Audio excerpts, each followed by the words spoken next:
ഞാനും എന്റെ ഭാര്യയും എന്റെ പെമ്പിള്ളാരും ഇവിടെ താമസിക്കുന്ന കാര്യം ഞാൻ പറഞ്ഞതാ.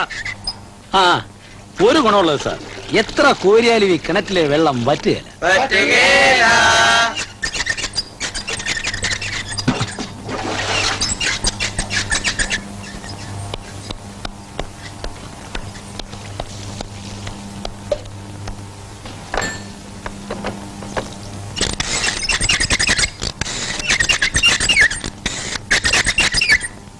എന്തിനാ ചേട്ടാ പോലീസിനെയൊക്കെ വിളിച്ചത്? ഈ നാട്ടിൽ നിയമമുണ്ടോ ഞാനും നോക്കട്ടെ.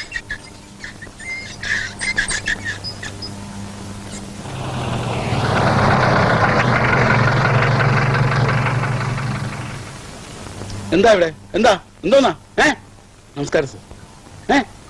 ക്ഷമിക്കണം സാർ, ഈ ഹോസ്റ്റലിലെ പിള്ളേര് വെള്ളത്തിന് ബുദ്ധിമുട്ടുമ്പോ ഇവിടെ വന്നാൽ കുളിക്കാറ്. അതൊന്നും എനിക്കറിയണ്ട. സ്റ്റേഷനിൽ പരാതി വന്നു, ഞങ്ങൾ വന്നു. അദ്ദേഹത്തിന് ഇഷ്ടമല്ലെങ്കിൽ പിന്നെ നിങ്ങൾ എന്തിനാ കുളിക്കുന്നത്? സോപ്പ് വെച്ചിരിക്കുന്ന കണ്ടില്ലേ സാർ? എന്താ സാർ, സോപ്പ് തേച്ച സ്ഥിതിക്ക് കുളി കഴിഞ്ഞ് പോയാ പോരെ? എനിക്കിപ്പോ ഇറങ്ങണം.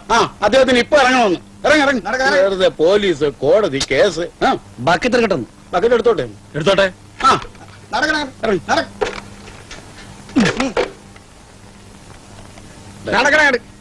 ഒരു ദിവസം കുളിച്ചില്ലെന്ന് വെച്ചാൽ മനുഷ്യൻ ചത്തു പോകും. മനുഷ്യനെ പിന്നെ കിടത്താനേ കാലത്തെ ആവും.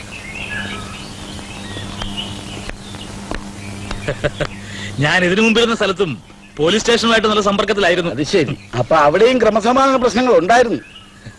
ഞാൻ ഇപ്പൊ വരാം. ഓ വല്ലതും തടയുന്നു? ഇല്ലടേ, ഇപ്പൊ വരൂടേ.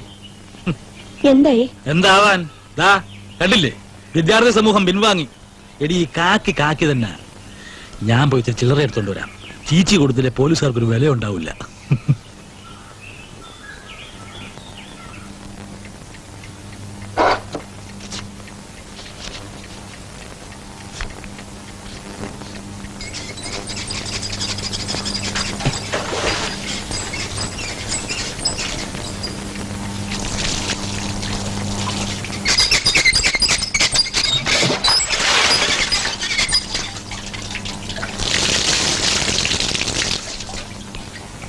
കാര്യം പിള്ളേര് നിയമലംഘനം നടത്തിയതാണെങ്കിലും നാട്ടിൽ ഒരു തുള്ളി വെള്ളമില്ല സാറേ.